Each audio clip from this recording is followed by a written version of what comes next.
Welcome back to the Belongcast. I'm Diana, and today we have a special guest. We actually had already one episode, but it was just voice in the beginning, Ronnie Kendall. And now we have the opportunity. He came back to the studio with us, and we're doing another episode. We're going to enlarge the conversation about youth behavior here in Almere and Flevoland. And to some people who still haven't seen the episode and don't know who Ronnie is, Ronnie Kendall, he's a community hope relayer. He's a one-man show. Just an old time. He does amazing things with youth and helps to really overcome a lot of behavioral issues. He's a coach, and I had the great opportunity. He helped my children to turn their lives around, and I'm really grateful for that. Thank you. So he's back in the studio, and so before we're gonna start, Sammy here as well. Hi everyone. Yes, thanks for the introduction. Indeed, I'm really happy that Ronnie, you're here. Thank you for the invite. Appreciate you guys. I still remember our first conversation in the podcast studio. Yeah. It was amazing. I really enjoyed it. I think it Thank took you. like 50 minutes, 55 minutes or something. I Really only noticed it afterwards. How long it flew was. by. It was so natural. It was like, We just great. talked, and it was our first seeing each other also. Right, exactly. It just clicked for me. It was like, it was great. It's obviously that you have this good chemistry with you're a people first person. I have to be. It's my job. That's my job. Or maybe that's why you are doing this job as well. Also. Good. So I just enjoyed it. But now we have another chance. Thanks for coming. Thank you for the invite. Appreciate you guys. Thank you. And well, we just talked before as well. I prepared a lot of questions for you, but I want to start from the more recent activity. So we are in May, and it's the time for the teenagers where they have the eind exam in Dutch, in what we call. So they are deciding what they are going to do when they are in the high school or the secondary school. Right. So together with this, I'm wondering, about this. How do they handle this exam stress? Right. And I would like to add also the recently people who follow Omroep Flevoland or Omroep Almere news may know that there was an incident. Meergronde is one of the high schools here. Correct. And the principal of the school said that specific day we are not going to ask. We are asking students not to come to the school because we are going to postpone the exams. Right. And that's because during the exams, there is a stunt usually made by the kids. Correct. And as I understand from all the articles and the history of it, it started as a small joke. And for the kids that when they are leaving the school, they want to just leave something behind. Right, yeah. But it looks like it's escalating every year. Yeah. And so to wrap up, because I don't want to make the question too long, how teenagers are handling this exam stress, that's one of the points. And secondly, where do you think this trend is going with all these exam stunts and everything? Maybe before you answer, I think maybe it's important to first, if you can explain to people who actually don't know what that is. Okay. Oh, yes. Stunt. Yes. Well, an exam stunt basically is at the end of the year, at the end of the exam, basically what happens is a lot of kids want to, like you said, leave something behind. It's pent up frustration. And a lot of times, like I remember back in my day, like 30,000 years ago when I was a student back in New York, basically, we had senior cut day. And at the end of high school, if you were a high school senior, you would go into the city, or you would take the school and wrap it in toilet paper, or you would do a prank, basically. So actually a stunt is a prank. And you would do that, and that was pretty much what we would do for the end of the school year. To address the first question, the pent-up stress for kids at the end of the school year, it's devastating, I think. It's getting harder and harder, and the curriculum should be hard for kids. And the Meergronde, I know the school personally. I have a lot of kids that are in my youth care group who go to the Meergronde. And the study exam is really, really a lot of stress. And a lot of times it's just like, we're done finally. But what happens is you get kids from other schools and they come by. And I won't say the kids from other schools make it a problem, but then you get a different element. And it becomes actually more, some is aggressive and sometimes becomes more vicious, instead of like a toilet paper around the school or shaving cream or something like that, and it gets a little bit out of control. I think it's healthy to do it, but it needs to be under control. You need to really keep an eye on it. The concierges at school, the principals, everybody should be involved, and maybe do a more in-school activity instead of letting it happen outside. Because what happens outside, you get another element, people who don't go to that school, other kids who think like, hey, let's do something vicious. It's like a protest. You have good protests, but you have people that come by and they ruin it also for you sometimes. So I think that's the first thing. It's healthy. Everyone's done it over the years, but it just gets, the world's changing and things get a little bit more heavy. They should just do it, but keep it under control. Yeah. I understand from your point of view. When you told about your graduation, I did it also. I was thinking about mine as well, because it gives you some sort of relief. You're done. Yes, you're done. Almost done, yes. Yeah. But I think just finding the sweet spot there is the most important thing. You have to. I mean, it's a rite of passage. It's like, okay, every kid's done it pretty much. Like I think back years ago in my high school, we did toilet paper pranks. We had pranks. We cutting schools. It's a normal thing, but it shouldn't be aggressive. People shouldn't get hurt. Police shouldn't be involved. No. That's where it goes wrong at, actually. So. And do principal or the board of the school, are they, helping kids on this, to having this in a controlled area? Is there any initiative on I think within the school, it's definitely, I don't want to be going again, it's a very good school, and they're very, when you walk into that school, it's peaceful, it's calm. So that says something right there. It's actually outside where there's no control, maybe across the street or down the street, and then it kind of flows back into the school situation, and that's where it goes wrong, actually. But inside the school, I think they have it under control. It's more outside of school where it goes wrong. Yeah. And that brings me my next question, actually, about the profile choosing, because kids, when they, after half of AVO or FAMBO, they would like to, they are choosing their profiles, and that affects their, near future at least. But Definitely. They can still change between the HBO and the other schools.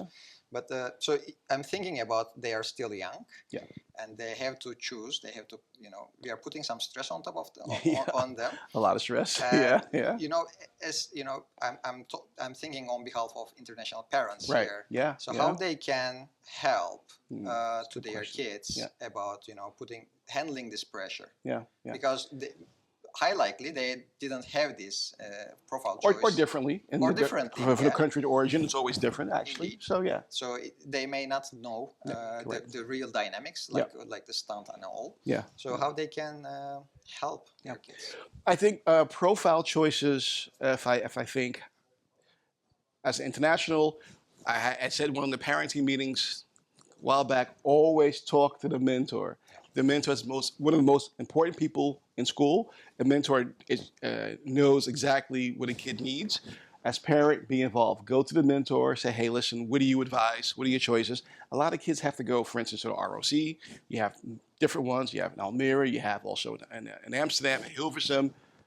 So it's hard to make those choices, but if you sit down with your child and with the mentor and say, what's the best choice? Help me out here. They're fine. Go to the open day. Open days are wonderful. You go there, you ask around, you see the school, you see the location, you see the neighborhood. Those are the best things, actually. I have a lot of kids in my group who are also 16, 17 years old. I go with them, or I go with them and the parents, basically, because my emotion is different than a parent's emotion. I'm looking at Diana, I'm like, hey, when your son went to international school, it was like, wow, this is a whole different ball game, basically. And the curriculum's all different. And at that point, you're the parent, you see that your emotions are different. And I'm a youth care worker, my emotions are different. So we can both combine both emotions and we get the best option. And your child now was going to? The food. Yep. So did a great job. So that worked out fine. So it's possible. We did a great job. We did a great job. And it worked out fine. And I think the good thing is, take the time, talk to the mentor. The mentor is from September to whatever busy with your child, and also the year before that most of the time also. So mentors, they're wonderful. I think it's also a good opportunity now for you kind of to talk a little bit about what you do. We kind of jumped into that, and I mean, maybe there's some people didn't get to know you, didn't listen to the previous. Possible also. So, yeah. Ronnie Kendall. Let's see. I've been doing this job in different forms about 40 years now. That's how older than that. That's a long time. In different forms. I started as a stagiaire, and then basically I worked by juvenile probation in New York, and then from here in Holland in a youth prison, and then from there by the old Budo Jeugdzorg. So I did pretty much here. As 2017, I started my own company, Community Help Verlening, and I started that out of a frustration because I believe in working Saturdays and Sundays. It's necessary. I pretty much lived at Diana's house. I'm laughing because it's Sunday morning. I'm ringing the doorbell, and she's like, "Hi, Ronnie." The door opens, coffee's ready. but that's the way it should be. I think good youth care work shouldn't be between 9 and 5. No. And that's the irritation that I have, and that's why, out the irritation, something good came out of it. Yeah. Basically, kids from 8 to 18 years, 7 days a week, I'm available. Basically, I have a behavior specialist also. That's really important because I'm hands-on, and the behavior specialist actually is more, why are you doing what you're doing? What makes you tick? And you need to have that, basically. Great network. That's why I'm sitting here now, because the network was really interesting. Pretty much an office in Kantoor Alnovum, office building Alnovum. My Dutch is slipping back in again a little bit. And basically another office in North. And that's by Triadavie today. That's a youth care organization. Have an office there also. So different offices, you're in different places. Noorderplassen, that's what I want to say. Oh, yeah. Different Okay, places. yeah. Yeah, I couldn't get it out. Wouldn't want to come out. In different places. So you have to be flex and by the parents at home and by the kids at home. That's really important. You have to be there. You have to be hands-on. You have to see what's going on. If you're in the office all day, you miss a lot. So also at schools, I'm all over the place. Yeah, it's very important. Indeed, one of the experiences that I'm having here in the Netherlands is that Netherlands is not a service-forward country. It has its moments, yeah. Yes, yeah, indeed. yeah. And in these kind of situations, it's important to have a hands-on experience and a hands-on help, because I know for me and what we went through with my children. Yeah. And really, sometimes there were moments that I would call you at 7 a.m. That's wonderful, and yeah. just like, he's not getting up. He doesn't want to get to school. I mean, I don't want to deal with this. I don't care. Just talk to him. Yeah. And I would just push the phone next to my son, and that's it. And Ronnie would be yelling, let's go. You got to go. Get up now. And that's what it should be. I say my office hours are always there from 7 o'clock in the morning to 9 o'clock at night, because parents have to work. And I believe in, hey, it shouldn't be, again, from 9 to 5, because a lot happens before 9 o'clock. Right. And a lot happens after 5 o'clock. So when you were called and say, hey, you already knew what you were doing, but that moment the frustration is here. So it's like, okay, sometimes you got to take away the frustration. Yeah. And yeah, exactly. Yeah, exactly. And, my job, I'm working, I'm available. So I'm like, okay, I'll take it over for 2 seconds. And then Diana, here it goes, basically. So that's how you have to do it. And that works, actually. Hands-on. Sometimes parents take a step aside, let the youth care work come in, do their work, and then here's your kid back, basically. That's how it worked. Yeah. Amazing. Yeah. Thanks for the refresher. No problem. And for our listeners, if you haven't listened to our podcast yet, in one of the first episodes, right? Yeah. Please, I will put the link again, or from our channel you can find it. I definitely recommend to you to listen it again. So that I'm gonna switch the topic a bit to the group dynamics of the children, because I'm wondering, my kid, for instance, when we came here, my little son started primary school here. Okay. My older son just 1 year went to the Taalcentrum, which is the language school for great school also. Yeah. And then he switched to do from group 3 or 4. Then he continued with it. Okay. So I can easily say he blended in on the Dutch culture and education. Yeah. But I also know many parents who are international coming to the Netherlands, and their kids start in the secondary school. Correct. Yeah. So, and how these children can break in, to this Dutch culture as an outsider. And sometimes they go to the Taalcentrum or something for 6 months. Yeah. But the dynamics of Taalcentrum is everyone is international. Right. Yeah. So that's not really exposing kids to the Dutch culture or the school system. And then immediately they just put this kid into the school education system. Correct. And what do you think? Probably you may have some cases from your experience. A lot of cases, this is not new. Yeah. How do you give advice to the parents, and maybe if to the children as well? Well, I think first of all, a move from a different country, it's difficult as it is, and then you have your child, and I would say, like, for instance, in my category, 8 years old to 14, 15 years old. Then you're dealing with pre-adolescents, first of all, and then teenagers, and you're going through a lot, and with a move in a different culture, actually, on top of that, it's hard. I think the best thing is again, like for the Taalcentrum, I know that school really well, and the kids click together. But if kids do sports outside of school, actually, then you meet different people. You have also a lot of youth care centers in Almere, which are really good, actually. You can go there. You can meet different people, again, through sports. A lot of parents choose for different schools and not, like, for instance, the international school or the Tao Center. Like, they'll go to the Miracle of Helen Parker or other schools, and there you get more of a mix, basically. Some kids, kids are kids. They'll find each other. They'll pick up, they'll find each other. Most kids in my group that I have, actually, that I'm thinking right now, they went to the international school, and they have a couple of them went to the Tao Center, and they have a mixed group of friends. And sometimes they just stick together. I mean, that's allowed as well, basically. And, you have groups of internationals that stick together, and you have some that kind of mix. So, if I look at you again, it's an example. And, your kids, I know, they mix with everyone, basically. They have friends from all over the place. And I think that's also a choice that kids make. You can't push it. It happens. Otherwise, you can be pushing as parent, and pushing, we all know, sometimes works, and sometimes it works the opposite.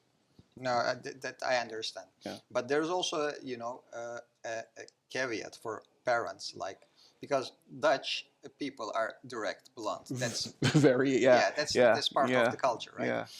So as an outsider, it may be difficult for a child to confuse the bullying with directness. So they may not understand So what draws the line between those, and how they can distinguish between them and then find their way? That's a great question. I'm a born and raised New Yorker, and New Yorkers, you've lived in New York, so New Yorkers were considered very forward and very rude sometimes. New York's a big city. We're very brash people, and that's how we are. The Dutch, similar, the same way, basically. And I think you just sometimes have to deal with it, or if you're not sure, ask, hey, what do you mean? What are you saying? Languages are always different. I can say things in Dutch, and it comes over very hard sometimes. And I have to redirect and say, I don't mean it this way. I mean it differently.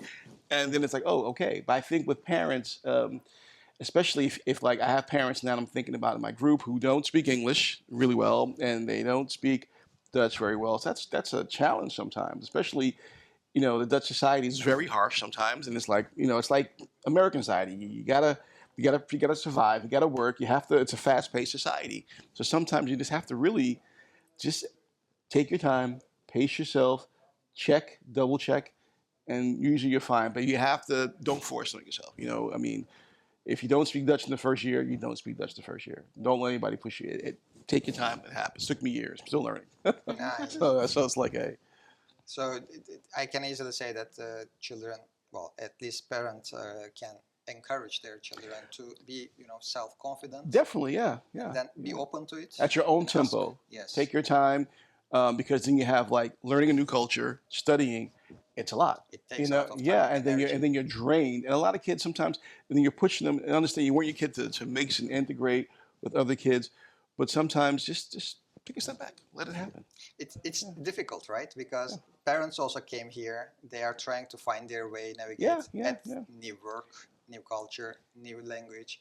Kids do the same, and then kids find their way faster than adults. That's just the way it is. And it's where we're, as adults, you're worried about your kids. Are they speaking the language? Are they making friends? They have friends. They're okay, actually. And as parents, you have to worry. But those kids are fine. But the parents, a lot of times, don't speak Dutch. The kids do. It's a whole, the kids are just kids. They blend easier. Kids will speak Dutch easier than adults, because as adults, we're afraid to make mistakes. Kids don't care. They're just like, whatever, and they joke it off, and they laugh, and they keep going. But as adults, I know for myself, I'm very careful. What words do I use? What do I say? Oh, my gosh, But kids are like, I don't care. That's how it is. And that's how it should be, actually. Okay. And so I was, just we were talking about Kai and everything. So it reminded me that, here in the Netherlands, kids, when they turn 15, 16, 17, they start working also along with I think it's called bijbaan. Bijbaan, after school job or bijbaan, after like school job. Side Right? job, So that's common, let's say. Very common in Holland. You do that in Holland. 14 years old, 15 years old. So do you think that international parents also can encourage their kids to do this? Is it too much, or is it just? It's healthy. It's very healthy. I mean, I'm looking at. It's just an example the whole time here, but it's really healthy. What are the because advantages, for instance? The advantage is you meet new people. You learn the language, basically. I mean, the best way to learn Dutch, honestly, the best way to learn is not, I would say, follow a course. But learn on the job. talk to people, because that's the best way to learn it. And kids, if you're what they call filler, which means you work in a supermarket basically and you stock the supermarket. Sounds so much worse in English. Yeah, it sounds horrible. Filler, yeah. It's a horrible. For a second, I was like, what did he just say? What? He's cursing.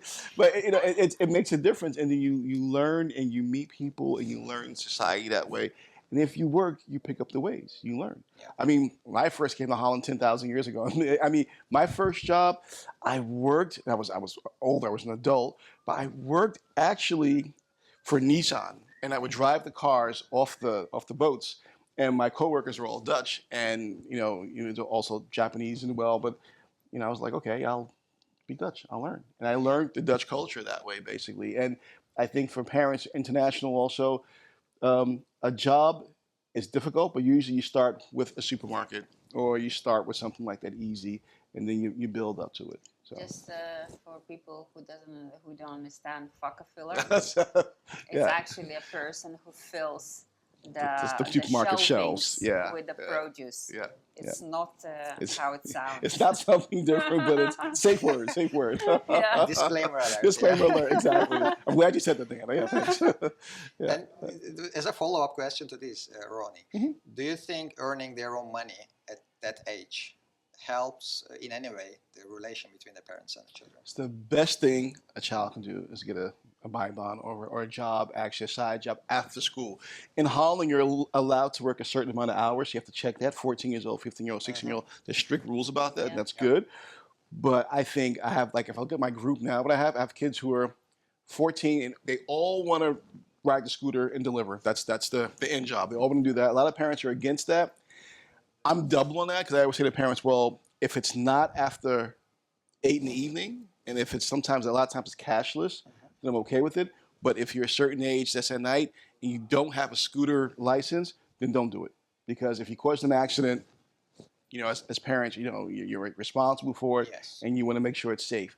Work in a supermarket, excellent. I think it's a great thing. Basically, you learn things. I think these are all things I would encourage. Paper route, exactly. Paper routes, you usually 13 is tricky. 14 years old, 15 years old. Most 15-year-olds think like, "Well, I don't want to do that." Some do folder routes also, but I would say supermarkets are the way to go. 16 years old, 17 years old, then you can kind of sometimes go to an employment agency. You can check there. That works also sometimes. So, are there employment agencies where kids can go with their parents? 17 and a half. Going towards 18 is possible. Yeah, there's like a student job that you can find. Yeah. But one of the things from personal experience, if your child has a buy bond, has a small job, and do take notice where the money goes. Because that's important. Our trouble started that actually my child, what I understood that the money that he was earning, he was buying drugs with. So, and from there, I'm not going to go into that too much, but it's very important to know and monitor because sometimes it's just, if a lot of international kids, when they come here and some take them more time to integrate, some take less, and indeed they can go with the wrong crowd and find themselves in the wrong situation. So indeed, from my personal experience, that's very important to really look. I'm a great believer in privacy is something that we as parents give it as a, how do I say it? It's a privilege, which I always like, and I know that many people don't think like that. Many think that the privacy of the child is very important. I think children, they have the illusion of privacy. And me as a parent, and it is, I know many parents don't agree with that, but for me, at the age of 14, 15, a child has an illusion of privacy. Me as a parent, I'm going to be monitoring, checking, and looking. Yeah. And from my personal situation that happened, that was good that I did. So I was able to pull my child out of the shithole that he dug himself in. But because if we just lose, sometimes we have a very small window of opportunity to do something. Yeah, and that's correct. And to follow up on that, actually, kids that's 14 years old you can't get a bank account until you're like 17 in Holland, I think, basically. Bank account, kid works, then that No, you money can if a parent opens. opens right. Yeah, you have to the open it parent up. can access to the account, Yeah. right? Right, yeah. Make Until sure you the have age of access to 18. it. You can see where it's going. These are situations where you want to check and make sure. And plus, it teaches the kid in a normal situation how to deal with money. Budgeteering, and that's what the budgeteering. That's where budgeting with a kid. It's important. Start at a young age. You don't want kids, at a certain point, they get 20, 21, and have no clue to do finances. They get negative registrations. 13, 14 years old, sit down, make a list. Where's your money going? When are you spending it on?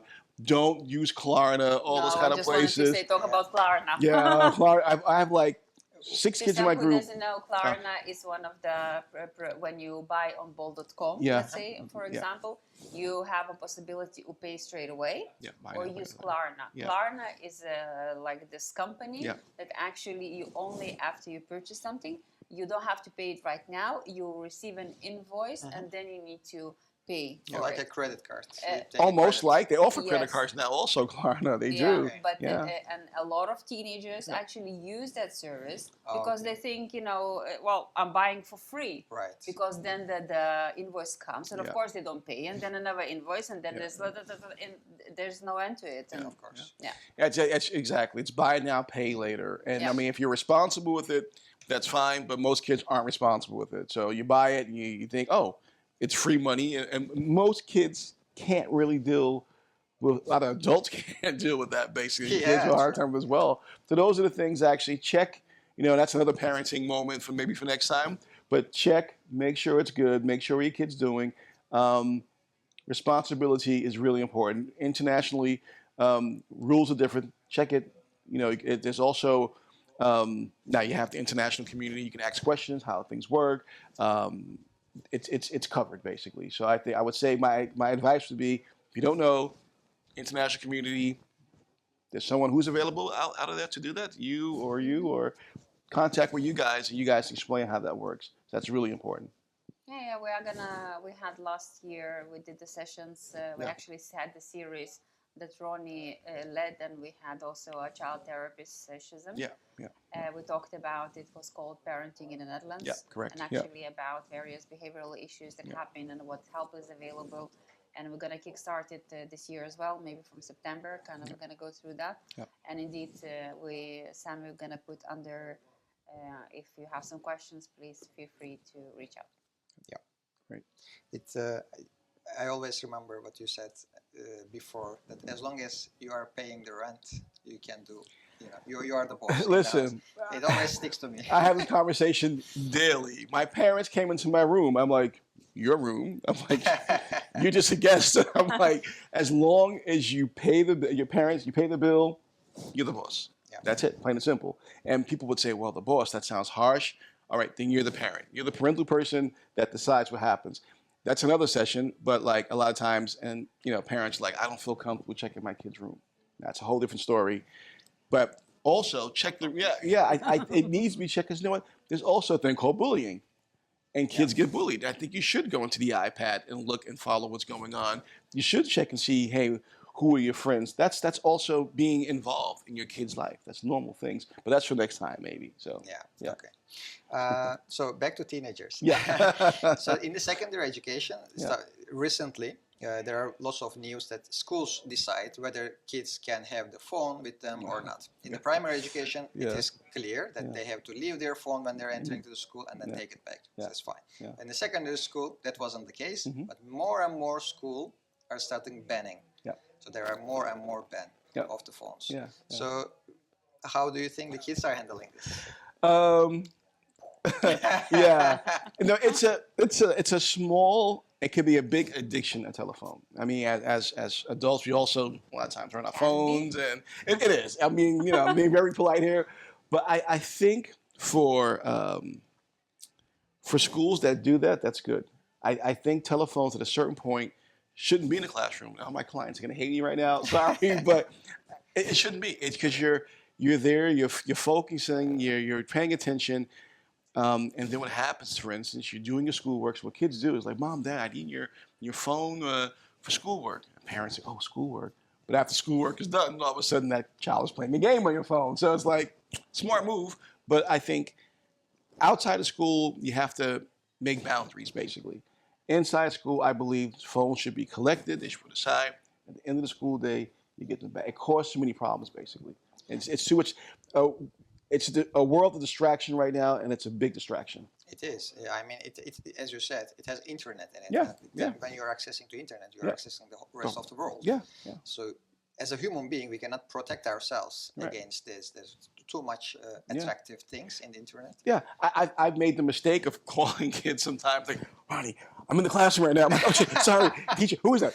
It's my coach. I'm like, sorry, but it happens. And I'm like, if you didn't have your phone, it wouldn't happen. But it doesn't matter that you call. It should not be there. Exactly. They should not be picking it up. I mean, if they're in a class and it doesn't matter who it calls, so that's the ridiculous things. I mean, like, look at us. We all grew up without a phone. Yeah, exactly. Look, we're fine. We're here. Yeah, exactly. So I think phones should be banned is such a harsh word.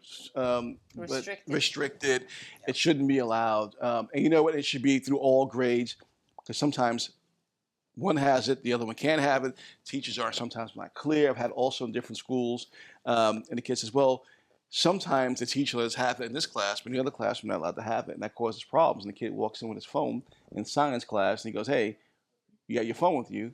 You need to leave now. But in English, I was allowed to. So it's not clear. One rule across. Yeah, indeed. Yeah. So, but that's indeed the school policies, and they need to preserve it. Yeah, I think it's a good idea personally. Yeah. And for the child to be able to learn, to be able to think without being distracted. School, enough as hard as it is, and especially with kids that have difficulty learning, a phone doesn't help you at that moment. It only makes it harder. All right. Yeah. No, I agree with you. Yeah. And well, I feel like I'm talking about the bad habits constantly. But these are things. I think this is one of the realities that we should talk about, right? Yeah, so, definitely, yeah. And I don't really see teenagers, let's say, having the habit of smoking outside in Netherlands. That's maybe because of the reason that it's prohibited. The rules have changed. The rules have changed. Yeah. Even the supermarkets cannot sell it anymore, and there are specific tobacco shops, let's say, they can only sell it and between these hours. So it's I think it's helping. Yeah. But I can't say the same thing about vaping. Yeah. And I see the vaping as a habit between the teenagers. Yeah. I'm not sure if it is a trend increasing or decreasing yet, but it is there. Yeah. So, well, when you're in high school, when majority do something, it's cool to do, and you want to part of the herd and part of the group. Yeah. So how do you think that the parents can educate their kids and help them out to at least stay out of it? Kids are used to scare factors. You can't scare them. Like, for instance, on a cigarette package, they put like horrible pictures of people's lungs, and kids are like, oh, whatever. Yeah, that doesn't work. I think, and I had a situation where I went with one of my clients and his mom to the hospital for something, and the kid, he was like 13 years old, and I saw him the whole time, and I'm like, the hell? He's vaping. He's 13 years old, and I'm like, does your mom know that? He was like, yeah. And that's where it starts at. His mom let him vape, and a lot of times, and it looks cool. You have different kind of vapes with crossbones and skulls, and kids looking, and they think it's cool, and it is cool for them, but the health benefits afterwards are horrible, basically. And I think, you can see a lot of things on YouTube, sit with your kid, educate them. I even say, hey, go with your kid let a doctor explain. Most kids will not accept it for their parents. This is the way it is. And also, as coach, it's like, yeah, Ronnie, whatever. I'm like, make a point with your doctor. Go there and let a doctor explain what can happen. Chances are big you'll take it seriously from a doctor or from a coach, but a parent, a lot of times, it's you're a parent, you're like, oh, mom, you're not cool, or dad, you're not cool, And as a parent, we always prohibit so many things. You're not allowed to. You're not allowed to. So it's just one of another rules for the kids. Yeah, it's like smoking in the old days. People did it. They went outside and then they all look cool, and now that's one of those things. On the other hand, nowadays there are more and more parents that are so scared of setting boundaries. Yeah, exactly. And there's this. Permitting parenthood, like the children decide and whatever the child wants, and let's do. You see more and more extreme behavioral issues. I mean, I think we all saw those reels, the kids standing in a grocery store, breaking everything, and a parent just standing there waiting for them to reduce, release their anger and frustration. It's okay, please don't bother. And I mean, like, what? This is something also for we need to bring in, I think, in one of the parenting sessions because, conflict. A lot of parents don't want to go to conflict. They're like, well, a lot of parents are afraid of their kids, unfortunately, and that's just something that needs to be addressed. How do you deal with that? Yeah. And it's I see it a lot in my groups where parents are like, well, I don't want to deal with the conflict. Yeah. And I'm like, well, we have to deal with the conflict sometimes. It's the way it is. If you don't set boundaries, and a lot of kids want boundaries, and it makes it safe if you have boundaries. And people think like, kids think like, wow, don't tell me what to do. I'll do my own thing. But it makes it very unsafe for a child. They want to know, this is what we have, it's a structure, this is bedtime, this is computer time, and they might not want it, but it helps. It's needed, basically. But that's for next time, I guess, also. You have a lot of things for next time. Yeah. What you said just reminded me a topic, because recently in Almere there was a ban of young people if there are so many, I think more than 4 or 5 young people cannot get together in the city center. You have heard of I get these. It's a new rule. It's a new rule. It's a new rule. They introduced it for some reason, but I don't remember what was there was an incident or something. I think at this age, the problem, I mean, groups of teenagers, one by one, they are harmless. But as a group, it just becomes a mob. Like atoms, they just come together. And it's really becomes scary because even as an adult, if you get surrounded by 4 or 5 teenagers, it's very scary. Yeah. I mean, Almere doesn't want a gang forming. It looks like a gang, and I know, unfortunately, most of these kids, I probably have them in my group or in my group, and I'm not easily intimidated. But if I see big groups of kids, I can imagine for an older person, also, it's not fine. It's not nice to see huge groups of kids, and a huge group of kids with hoodies and a certain look. That's frightening, and Almere doesn't want that. Any city shouldn't want that. Everyone should feel safe, but I can imagine you can say 4, 4, 4, but you got to start someplace. You have to make the rule, and then you can kind of balance it out after that, basically. If it's enforced, I don't know. I mean, maybe it is. Yeah, that I don't know either. I don't know either at that point. At what level, but at least the rule, they made the rule. So you start with the rule, and then you check further. In case. So probably if any incident happens, right. There is the... Right. Or for officers there, or a youth agent, whatever, sees like, hey, what do you guys do? If you're just hanging around and you see a group of 4 kids hanging, then it's like, hey, keep it moving or break it up. Right. So that's the way it is usually. Yeah. Okay. I mean, we've spoken so many different topics that we can continue talking, I think, for 20 more hours, if not more. But I mean, let's have. Do you have any a question for Ronnie so we can finish it up on a positive note? We're totally. Okay. Let's think about something happy. Kids are good. They're okay as well. Just before, we are filming this. Today is the 6th of May. We just passed the holidays, and Sammy just written this very cool sentence. Amazing. So May the 4th be with you. Yes. Had to get it out there. Yeah, it's amazing. May the 4th be with you. Yeah. Well, it was. It's past anyway. But thanks for giving me this opportunity to say it. Okay, so then I will just wrap it up with my last questions, which is around the identity crisis topic that we also mentioned quickly. So when international came here and kids start school, they become Dutch. Right. Their Dutch increase, their culture integration increase. Which is great, yeah. Parents become international, or for them it's becoming more difficult. Yeah. So then, kids become more Dutch than the parents. Yeah. So then does this create a conflict in the upper, when they get older and older, because they make reference something parent cannot understand, for instance, or those kind of things. Yeah. This is normal. Sounds weird. I'm thinking back to 1980s New York City. We had a big Russian Jewish influx that came in, basically. And a lot of the parents didn't speak English. And I went to a Jewish summer camp. We had a lot of Russian Jews there. And the kids who were like 9, 10, 11 years old would translate for their parents. This was a normal thing. We had a lot of Hispanics, a lot of Puerto Ricans in New York City, and they didn't speak English, they speak Spanish. And the kids would be like 10, 11 years old, and they would translate for their parents. Here in Holland, you see it also a lot of times with different cultures that the kids would translate. Is it a bad thing?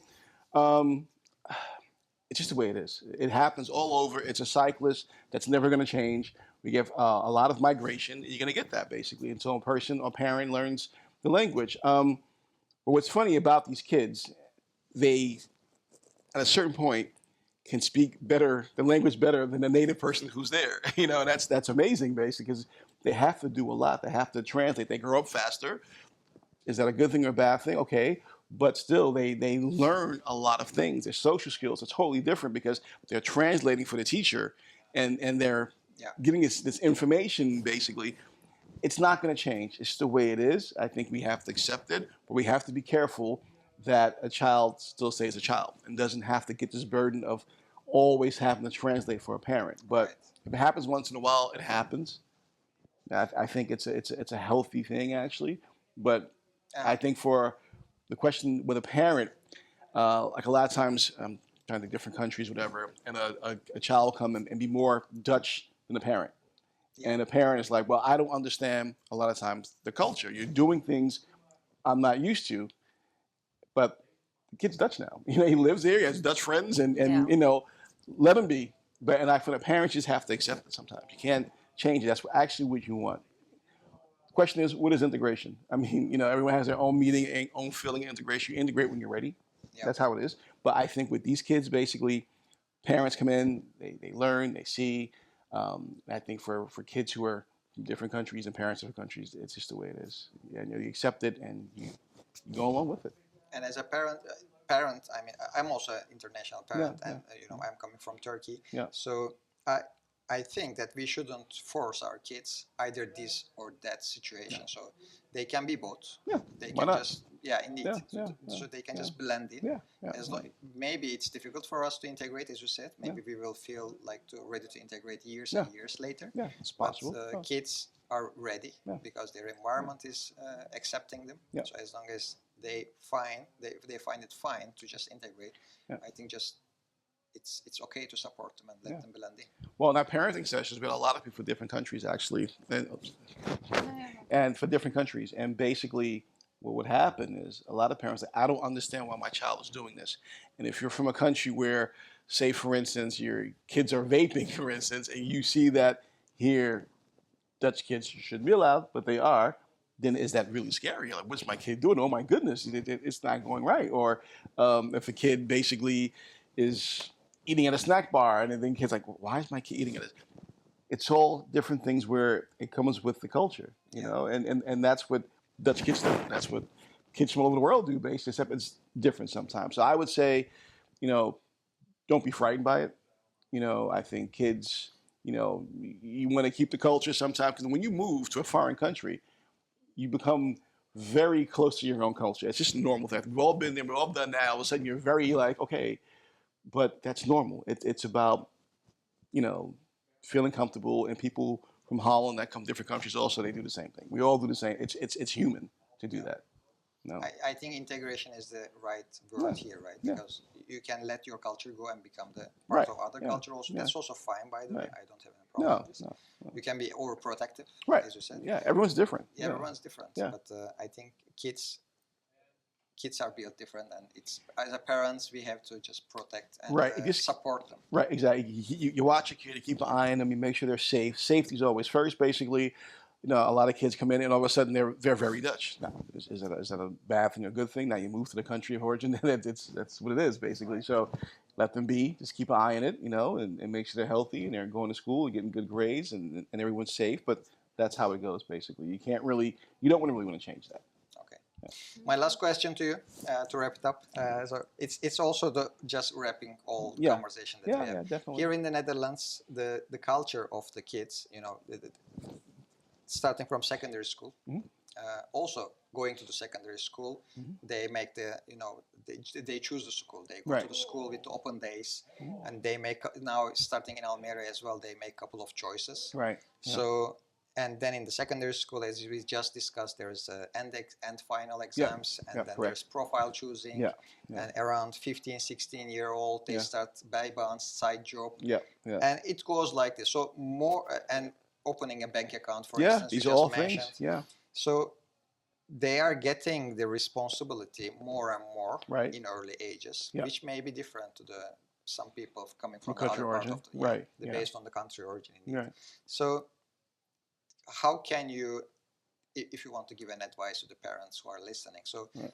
they may think that, oh, my kid is still too early, too young to do this kind of actions by themselves, take responsibility. Yeah. So how should they act on it and support their children so that their children also can take their independence in a good sense? You have to let them go eventually. You have to let them grow up. They become young men, young women. I would say at 17 and a half in Holland is very important. Towards 18 years, a lot changes. You know this as well. Basically, 18 years old, you have to get a DGD, you have to get your bank account, you have to see if you're going to be on the same insurance pass as your parents. These are all things. These are all things you really have to know, and you know you have to know how that works, the process, a DGD, this thing. You know, these are all. And there's actually maybe it's good for the international community. There's a Dutch list of all the things you do when you're 18. Maybe it's something also good to do in English as well. So parents know from, hey, this is, because it's really important, because before you know it, like for instance, getting back taxes, let's make one. Okay. Yeah, because it's not in English. John, see, this is how it goes basically, because in Dutch there's several that show as 18 years old, this is what you can do, this is what you have. And I'm thinking, I have never seen one in English yet. So I think that's really good. We have a lot of 18-year-old people who are 18. Yeah. 17 and a half, that's when you start the process. And it can be difficult. I mean, you know this for yourself also. You have a lot of things you have to do. So. Amazing. Get ready. Yes. Thank you, Ronnie. No problem. Thank you guys. Appreciate it. Thank you. I really enjoyed it. Yeah, so did I. So we forgot the notebook with the questions. Okay. So I think is there anything that you would like to say? Positive. Yeah. All negative. Let's finish it on a high note. On a high note, I think I know what's really good. I'm proud to be on the board of the international community. I'm very lucky. I think what's really important, it's not just for the international community, it's for everyone, basically, and I mean, I think, that's great, and I think what's important, again, is to be able to find your way, in different countries, if you come from whatever, and you come here, it can be scary, but also exciting. It's great, you have to go, you have to find your way. I think what's really good also is the book you guys did, the international community book. Read the book. Get ideas. There's enough help, enough support to get you started. That's really important, and I think we're doing really great things, actually. So on that note, right. Yeah, thank you guys. Yeah. Thank you so much. Thanks for listening. That was Ronnie Kendall for you guys. Thanks a lot. Have a nice day. Tot ziens.